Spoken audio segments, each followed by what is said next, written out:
Now, across most sub-Saharan African economies, agriculture is either the biggest employer or the biggest contributor to GDP or both. Now, despite this, intra-African trade is barely above 10% of the continent's total trade.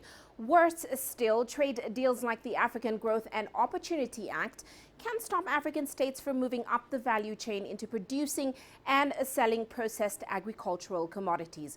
For example, between 2005 and 2009, the U.S. imported over $90 million of raw cocoa and its byproducts each year. Now, annual imports of chocolate over the same time frame was a dismal $17,000 a year.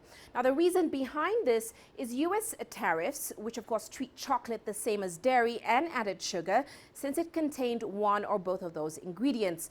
Now, a 2010 paper by David Scully of the International Food and Agricultural Policy Trade Council, analyzing the effects of those tariff barriers, estimated that it cost the U.S. economy over $500 million a year.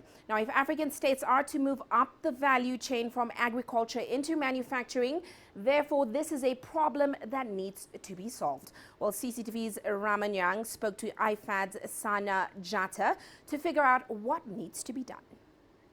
The problem is that those agreements are encouraging us to neglect the development of moving up the value chain. So they're comfortable by just importing a lot of the raw material for the cocoa, as you said, coffee. Those are things. Palm oil is a good example as well. Yeah. Those are things where we could easily have been able to develop the technology. And this is where we are working with institutions such as the African Development Bank, where the new president of African Development Bank is really championing this cause on having to support. ADB is investing, they promise to invest, let's put it this way, about $2.4 billion in Africa, agriculture, to be able to move up these ladders along the value chain. But IFAD, we are investing. We are a global institution where we invest over $1 billion every year. In Africa, we have said that about $500 million must be spent in agricultural development in Africa alone, out of our investments globally. And this one we are using currently, 75% of it is actually working on value chain development, trying to encourage, first of all, the farmer to look at agriculture as a business, first, and second, to aim to move up the ladder by focusing on processing and all the other market linkages that we need to support them with. So you're completely right. I think governments in Africa have not been focusing sufficiently on that, and governments who are importing are happy that this is happening. They can keep the raw material, process it, and then re-export it to us. Yeah. Because all that value addition essentially stays in one place.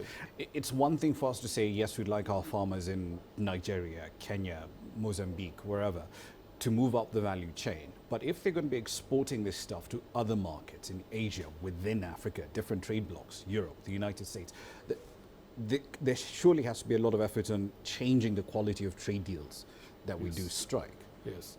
This is where we say that if you want to, we in IFAD, we are trying to support governments indirectly on that, because not entirely right in our mandate.